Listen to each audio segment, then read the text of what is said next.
வணக்கம் மாஸ்டர்ஸ். அனைத்து பிரமிட் ஆன்மீக மன்றங்கள் இயக்கம் சார்பாகவும், குளோபல் புத்தாஸ் தியான பாடசாலை சார்பாகவும் உங்கள் அனைவரையும் இந்த நிகழ்ச்சிக்கு நான் வரவேற்கிறேன். இன்னைக்கு நம்ம பத்ரிஜியோட 5 ஃபிங்கர் கான்செப்ட் தான் பார்க்க போறோம்.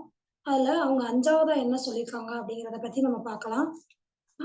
4வது வரைக்கும் நேத்து வரைக்கும் சொல்லியிருந்தாங்க மாஸ்டர்ஸ். இன்னைக்கு நம்ம 5வது உள்ளது பார்க்கலாம். அதுல ஃபர்ஸ்ட் இந்த 5 ஃபிங்கர் கான்செப்ட்ல சுண்டு விரல் கருத்து என்ன சொல்லியிருக்காங்கன்னா, தியானம் கத்துக்கிடணும் அப்படின்னு சொல்லியிருக்காங்க. 2வது மோதிர விரல். இதுல என்ன சொல்லியிருக்காங்கன்னா, தியானம் கத்துக்கிட்டத நம்ம பயிற்சி செய்யணும் அப்படின்னு சொல்லியிருக்காங்க. அதுக்கப்புறம் 3வது நம்ம நடுவிரல். அந்த இதுக்கு என்ன கருத்து சொல்லியிருக்காங்கன்னா, பயிற்சி செஞ்சது மட்டும் இல்லாம நம்ம என்ன கத்துக்கிட்டோமோ அத மத்தவங்களுக்கு சொல்லணும் அப்படின்னு சொல்றாங்க.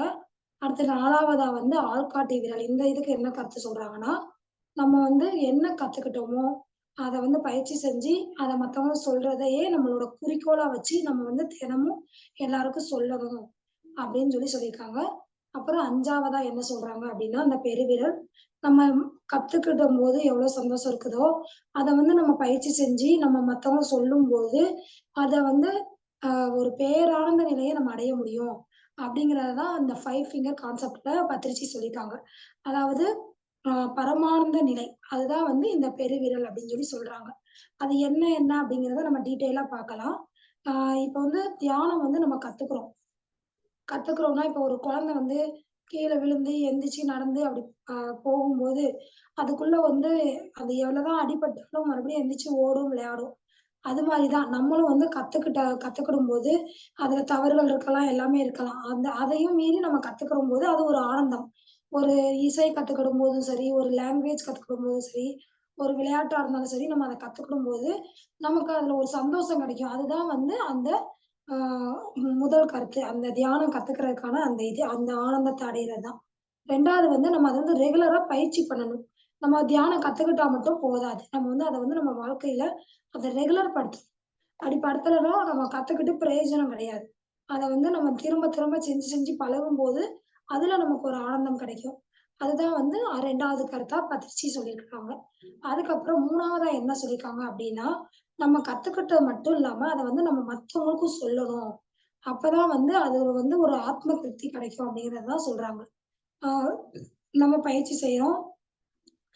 கத்துக்கிறோம். நம்ம அத ரெகுலரா பயிற்சி செய்றோம். மறுபடியும் அத நமக்குள்ளயே நம்ம வச்சுக்கிட்டோம்னா, அதுல ஒண்ணுமே எனக்கு நன்மை கிடையாது. அத நம்ம மத்தவங்களுக்கு குடுக்கும்போது, அவங்க ஒரு வாழ்க்கையில ஒரு கஷ்டத்துலருந்து மீண்டு வெளிய வர்றாங்கன்னா, அதுல நமக்கு ஒரு சந்தோஷம் கிடைக்கும். அதுதான் நமக்கு ஒரு பெரிய ஆனந்தத்த குடுக்கும். அதனால நம்ம 3வது அவங்களுக்கு கத்துக் குடுக்க செய்யணும். நம்ம அதையே நம்மளோட வாழ்க்கை நோக்கமா நெனச்சு, நம்ம அத ரெகுலரா திரும்ப திரும்ப மத்தவங்களுக்கு சொல்லிக் குடுக்குறதையே நம்ம ஃபாலோ பண்ண ஆரம்பிக்கணும். அதுல நமக்கு கிடைக்கிற ஆனந்தம், ஆ அதுதான் இருக்கிறதுல பெரிய ஆனந்தம். அந்த பரமானந்த நிலை அப்படின்னு சொல்லி நமக்கு பத்ரிஜி சொல்றாங்க. இது பத்ரிஜி மட்டும் தான் சொல்லியிருக்காரா அப்படின்னு பார்த்தோம்னா, கிடையாது மாஸ்டர்ஸ். எல்லாருமே நெறைய மாஸ்டர்ஸ் நமக்கு தெரிஞ்சு, ஆ ஆரம்ப காலகட்டத்துல இருந்தே நெறைய சித்தர்களோ, ஞானிகளோ, ஆ நமக்கு புத்தர், திருவள்ளுவர் எல்லாருமே சொல்லி தான் இருக்காங்க. ஏன்னா, அவங்களுக்குள்ளயே அத வச்சுட்டு போயிருந்தா, இன்னைக்கு நமக்கு தியானம்ங்கிறது கிடைச்சிருக்கவே கிடைச்சிருக்காது. எல்லாருமே அவங்களுக்குள்ளத இப்ப நமக்கு இப்ப Zoom மூலியமா நம்ம பேசுறோம், சொல்றோம். ஆ கோயில்கள்ல எங்கேயோ போறோம்னா நம்ம சொல்றோம். ஆனா, அந்த காலத்துல அவங்க என்ன பண்ணியிருக்காங்கன்னா, ஒரு கல்வெட்டுகள்ல எழுதி வைக்கிறதோ, ஒரு புத்தகம் மூலியமா எழுதி வைக்கிறதோ, அவங்க ஒரு ஊர் ஊரா போய் சொல்றதோ, இந்த மாரி பிரச்சாரம்லாம் பண்ண தான் செஞ்சிருக்காங்க. இது காலங்காலமாவே நடந்து வந்துகிட்டு தான் இருக்குது. அதனால தான் தியானத்த நமக்குள்ள மட்டும் வச்சுக்காம, நம்ம எல்லாருக்கும் சொல்லணும். நம்ம கற்ற ஞானத்த நம்மளோட போயிருச்சுன்னா, அது பிரயோஜனமே கிடையாது. அது எல்லாருக்கும் போய் சேரும்போது தான், அவங்க அவங்க பிரச்சனையிலருந்து வெளிவரும்போது, அவங்களுக்குள்ள அந்த ஆனந்தம் வரும்போது, அது நமக்கு ரொம்ப பேரானந்தத்த குடுக்கும் அப்படின்னு சொல்லி நமக்கு பத்ரிஜி சொல்றாங்க. அதனால தான் நீங்க உங்களோடயே அத வச்சுக்காம எல்லாருக்கும் போய் சொல்லணும் அப்படிங்கிறத நம்ம சொல்லியிருக்காங்க.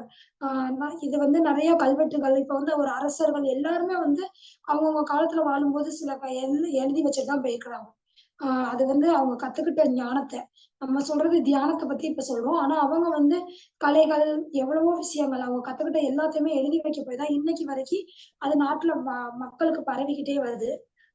இனிமே வர்ற காலங்கள்லயும் கொண்டு போய் அவங்களுக்கு சேர்க்க முடியும். அந்த புத்தகம் மூலியமா நெறைய மாஸ்டர்ஸ் அவங்க சொல்லியிருக்கிறத வச்சு தான் எல்லாருக்குமே நம்மளால சொல்ல முடியுது. இல்லன்னா இது அவங்களோடயே முடிஞ்சிருந்ததுன்னா, கண்டிப்பா இது யாருக்குமே போய் சேர்ந்திருக்கவே சேர்ந்திருக்காது. அதுக்கப்புறம் இந்த ஞானம் இல்லாமலே போயிருக்கும். அத வந்து நம்ம பயிற்சி செஞ்சு அதுலருந்து நம்ம எவ்வளவு நல்லது அடைஞ்சோம் அப்படிங்கிறது கண்டிப்பா நம்ம எல்லா மக்களுக்கும் கொண்டு போய் சேர்க்கணும். இததான் வந்து திருமூலர் வந்து ஒரு பாட்டுல சொல்றாங்க. யான் பெற்ற இன்பம் பெருக இவ்வையகம் வான் பற்றி நின்ற மறைபொருள் சொல்லிடின் ஊன் பற்றி நின்ற உணர்வுறு மந்திரம் தான் பற்ற தலைப்படும் தானே அப்படின்னு திருமூலர் வந்து சொல்றாரு. இதோட அர்த்தம் என்ன அப்படின்னா, நான் பெற்ற இன்பம் வந்து இந்த வையகத்துல இந்த உலகத்துல எல்லாருக்குமே போய் சேரணும் அப்படின்னு சொல்லிட்டு அவர் சொல்றாரு. அவர் என்ன இன்பம் பெற்றார் அப்படிங்கிறதுதான் என்ன சொல்றாரு, வான் பற்றி நின்ற மறைபொருள் சொல்லிடின். அதாவது அந்த நம்ம வந்து இப்ப தியானம் பண்றோம். தியானம் பண்ணி நம்ம ஞானம் அடையறோம். அந்த அறிவு எங்க இருக்குது? அந்த வானத்துல அதாவது அவங்க வந்து சிவன் அப்படிங்கிற இதுல சொல்றாங்க.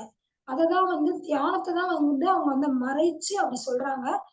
அந்த அந்த பொருள வந்து நான் அடையறதுக்கு மறைபொருளா இருக்குது. அத வந்து அ வான் பற்றி நம்ம வந்து இப்ப மூச்சு சுவாசத்து மூலியமா நம்ம பண்ணும்போது, இந்த வா அதாவது நம்மளோட சுவாசம் வந்து அந்த மேல் இது நம்ம 7வது சக்கரமான அந்த இத அடையும்போது சகஸ்ராரம் வந்து நம்ம வானத்த நோக்கி தான் நம்ம போகுது.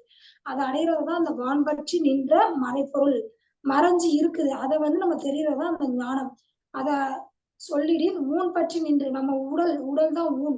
அத வந்து பற்றிக்கிடணும். அதுல இருக்கிற அந்த உணர்வுகள வந்து நம்ம அத வந்து மந்திரமா எடுத்துக்கிட்டு, நம்மளோட உணர்வுகள வந்து மந்திரமா எடுத்துக்கிட்டு, அத வச்சு நம்ம அதுல நின்னு நம்ம அததான் நம்ம உடல்ல இருக்க ஒவ்வொரு சித்தர்கள் வந்து ஒவ்வொரு இத சொல்லியிருக்காங்க. நமக்கு வந்து சுவாசத்த நம்ம கவனிக்கிறோம். இந்த உடல்ல இருக்க புருவ மத்திய கவனிக்கிறது, ஒவ்வொருத்தவங்க ஒவ்வொரு சக்கரங்கள் அப்படிலாம் சொல்றாங்க. நம்ம சுவாசத்த கவனிக்கிறோம். அதான் வந்து நம்ம உடல்ல இருக்க அந்த ஒரு பாகத்த தான் நம்ம சொல்றாங்க. அத வந்து நம்ம பற்றிக்கிடும் போதே வந்து, நம்ம அந்த தான் பற்ற தலைப்படும் தானே. அந்த நம்ம அத பற்ற தான் அந்த தலைப்படும். அந்த சிவன வந்து நம்ம வந்து அறிய முடியும் அப்படின்னு சொல்றாங்க. அந்த சிவன்ங்கிறது நமக்குள்ள இருக்க அந்த சுவாசம், அந்த அறிவு, ஞானம் அப்படிங்கிறது தான் நமக்கு வந்து சொல்றாங்க. அந்த இது மூலியமா நம்ம அறிய முடியும் அப்படிங்கிறது தான் திருமூலர் வந்து இந்த பாடல் மூலியமா சொல்லியிருக்காங்க. அதாவது நமக்கு கிடைத்த மகிழ்ச்சியா இருந்தாலும் சரி, இன்பம் எதுவா இருந்தாலும் சரி, நான் அத வந்து இந்த உலகத்துல எல்லாருக்கும் கிடைக்கணும்னு நம்ம நினைக்கணும். அப்படி நினைச்சா மட்டும் தான் வந்து அதுல வந்து நமக்கும் ஆனந்தம், மத்தவங்களுக்கும் ஆனந்தம் கிடைக்கும். ஏன்னா எவ்வளோ பேரோ இனிமே வர்ற காலங்கள்ல எத்தனையோ பிரச்சனைகள் இருக்கு. அவங்க அதுலருந்து வெளிவர்றதுக்கு ஒரு சொல்யூஷன் கிடைக்காம அவங்க கஷ்டப்பட்டுக்கிட்டு இருக்காங்க. ஆனா இந்த தியானம் வந்து அவங்களுக்கு கிடைக்கும்போது, அவங்க அது மூலியமா வெளிவரும்போது, அவங்க வந்து எவ்வளோ சந்தோஷம் அடைவாங்க. அவங்க இப்ப கஷ்டத்துலருந்து வெளிவரும்போது, அத நம்ம பார்க்கும்போது, அது வந்து நமக்கும் பெரிய ஆனந்தத்த வந்து கொடுக்கும். அதனால தான் வந்து இந்த தியானத்த வந்து கண்டிப்பா நம்மளோட போகாம நம்ம கத்துக்கிட்டு பயிற்சி செஞ்சு, அத நம்ம மத்தவங்களுக்கும் சொல்லணும் அப்படிங்கிறது தான் பத்ரிஜி அழகா இந்த 5 ஃபிங்கர் கான்செப்ட்ல சொல்லியிருக்கிறாங்க. அதுக்கப்புறம் வந்து இதுக்கு ஒரு சின்ன கதை நான் வந்து சொல்றேன். ஆம். அதாவது ஒருத்தர் வந்து ஒரு பாலைவனத்துல பயணம் போய்க்கிட்டு இருக்காரு. அந்த பாலைவனத்துல போகும்போது அவர் வந்து ஒரு உணவு, தண்ணி எல்லாமே கொண்டு போறாங்க. ஆனா போற வழியிலேயே அவருக்கு காலியா போச்சு. ஆனா அவர் கடக்க வேண்டிய பாதை வந்து இன்னும் ரொம்ப தூரம் இருக்குது. ஆ அதனால வந்து அவரால முடியல. பாலைவனம்னாலே தெரியும் நமக்கு. அங்க வந்து வெயில் அதிகமா இருக்கும். தான் நடக்கிறதே கஷ்டம். ரொம்ப இதா இருக்கும். அந்த இதுல வந்து அவரால முடியல. அவருக்கு வந்து ஒரு கிறுகிறுப்பா வந்து கீழயே விழுந்துருறாரு. அவர் தண்ணி தாகம் எடுக்க, அவர் உயிர் போற சூழ்நிலைக்கு அந்த மாரி வந்துடுறாரு. அப்ப வந்து கொஞ்சம் ஒரு தூரத்துல வந்து ஒரு சின்ன ஒரு ஒரு குடிசை மாரி தெரியுது. ஆ சரி என்ன இருக்குன்னு பாத்துரலாம். நம்ம எப்படியாவது அங்க யாராவது இருந்தா நமக்கு உதவுவாங்களே அப்படின்னு சொல்லிட்டு அவர் கஷ்டப்பட்டு அந்த இடத்துக்கு போறாரு. போனா அங்க வந்து ஒரு அடிகுழாய் இருக்குது. தண்ணி அடிக்கிற குழாய் இருக்குது. ஆனா அங்க வந்து என்ன போட்டிருக்கு, ஒரு ஜக்குல கொஞ்சமா தண்ணி இருக்குது. அது வந்து கொஞ்சம் தான் இருக்குது. ஆனா, அவரோட சூழ்நிலை வந்து உயிர் போற மாரி இருக்கிறாரு. ஆனா, அங்க பக்கத்துல ஒரு அட்டையில எழுதியிருக்காங்க. இந்த தண்ணீய வந்து நீங்க குடிச்சிராம, அந்த தண்ணிய அந்த குழாயில ஊத்தி நீங்க அடிங்க. தண்ணிய அடிச்சீங்கன்னா, அது தண்ணி வரும். அந்த தண்ணிய ஜக்கு நெறைய எடுத்துக்கிட்டு, நீங்க உங்களுக்கு புடிச்சது போக, இன்னும் கொஞ்சம் அடிச்சு அந்த தண்ணிய வச்சுட்டு போங்க. அடுத்து யாராவது வர்றவங்களுக்கு அது உதவும். அப்படின்னு சொல்லி அந்த அட்டையில எழுதி வச்சிருக்காங்க. ஆனா, அவர் யோசிக்கிறாரு. இந்த குழாயே இவ்ளோ துருப்பிடிச்சு இருக்குதே! திடீர்னு தண்ணி வரலன்னா நம்ம என்ன பண்ண முடியும்? இந்த இருக்கிற தண்ணியும் அதுல ஊத்திட்டு வீணாயிடுமோ! அப்படின்னு யோசிக்காரு. ஆனா காரணம் இல்லாம அவங்க எழுதி வச்சிருக்க மாட்டாங்களே! அப்படி சொல்லிட்டு, சரின்னு நெனச்சு அவரால முடியல. அவரும் அந்த சாகுற நிலை மாரி இருக்காரு. ஏன்னா, அந்த பாலைவனத்துல ரொம்ப கஷ்டத்துல அந்த வெயில்ல அ கிறக்கத்துல இருக்கிறாரு. அவர் இருந்தாலும் நம்ம இந்த தவறு பண்ணணும்னா, நாளைக்கு மத்தவங்களுக்கு அது உதவாம போயிரும். திடீர்னு தண்ணியே வந்தாலும் நம்மளோட அது முடிஞ்சு போயிரும். நாளைக்கு தண்ணியே இல்லன்னா, அந்த குழாய் வந்து வீணா போயிடும். அப்படின்னு அவர் உணர்ந்து, அந்த தண்ணிய வந்து அந்த குழாயில ஊத்திட்டு அத அடிக்காரு. தண்ணி அடிக்க, அடிக்க என்ன ஆகுதுன்னா, தண்ணி வருது. அது துருப்பிடிச்ச குழாய் தான். ஆனா தண்ணி வருது. வந்தவுடனே அவருக்கு ரொம்ப சந்தோஷம். அவர் குடிச்சுட்டு மறுபடியும் அந்த ஜக்கு நெறைய பிடிச்சு வச்சிருந்தாரு. அதுக்கப்புறம் அவருக்கும் ஒரு திருப்தியா இருந்தது. ஏன்னா, நம்ம அத குடிச்சிருந்தாலும், கண்டிப்பா அந்த குழாயில இனிமே வந்து யார் வந்தாலும் தண்ணி அடிக்கிறதுக்கு கஷ்டமா போயிருக்கும். நம்ம அத அடிச்சு தண்ணி வைக்க போய், இனிமே யார் வந்தாலும் அத யூஸ் பண்ணிக்கிருவாங்க. அவங்க தாகத்துக்கு சரி அப்படின்னு சொல்லி, அவர் அத அடிச்சு வச்சுட்டு போறாரு. இது போல தான் நம்ம வந்து இந்த தியானத்த கத்துக்கிட்டோம். அது வந்து இன்னுமே வர காலங்கள்ல எத்தன பேருக்கோ நன்மை நடக்கும். ஆனா அத விட்டுட்டு நம்மளோடயே போகட்டும் அப்படின்னு சொல்லிட்டு நம்ம யாருக்கும் கத்துக் குடுக்காம நின்றக்கூடாது அப்படிங்கிறதுக்கு தான் இந்த கதை ஒரு உதாரணம்.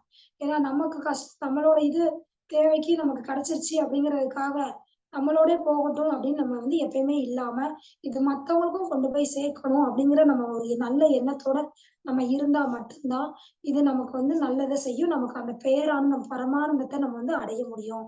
அப்படின்னு தான் பத்ரிஜியும் சொல்லியிருக்காங்க. இந்த கதை மூலமா நம்ம அத தெரிஞ்சுக்கிடலாம் மாஸ்டர்ஸ். அதுக்கப்புறம் பத்ரிஜி லாஸ்ட்டா அவங்க என்ன சொல்லியிருக்காங்க அப்படின்னா, நம்ம எத பெறுகிறோமோ, நம்ம வந்து எத க பெறுகிறோமோ, அதுதான் வந்து தகவல். அந்த தகவல் வந்து நம்ம வந்து பழக்கப்படுத்திக்கிறோம். பழக்கப்படுத்தும்போது அது வந்து நமக்கு அறிவா மாறுது. அந்த அறிவ வந்து நம்ம வாழ்க்கையில வந்து அப்ளை பண்ணும்போது, அது வந்து ஞானமா மாறுது. அந்த ஞானத்த அடையறதுக்கு நம்ம வந்து என்ன பண்ணணும்னா, நம்ம புத்திய பயன்படுத்தணும். அப்படின்னு சொல்லி பத்ரிஜி வந்து சொல்லியிருக்காங்க மாஸ்டர்ஸ். இன்னைக்கு வந்து நம்ம இதோட முடிச்சுக்கலாம் இந்த கான்செப்ட்ட. நம்ம அடுத்த நாளைக்கு வந்து 5 ஃபிங்கர் கான்செப்ட்ல இன்னும் நெறையா பார்க்கலாம் மாஸ்டர்ஸ். இன்னைக்கு வந்து தியானத்த பத்தி தான் சொல்லியிருந்தாங்க. அது வந்து இதோட நம்ம முடிச்சுக்கலாம். Thank you masters. வேற ஏதாவது உங்களுக்கு டவுட் இருந்தாலும் சரி, இல்ல உங்களுக்கு வேற ஏதாவது தெரிஞ்சாலும் சரி, நீங்க பகிர்ந்துக்கலாம். Thank you masters.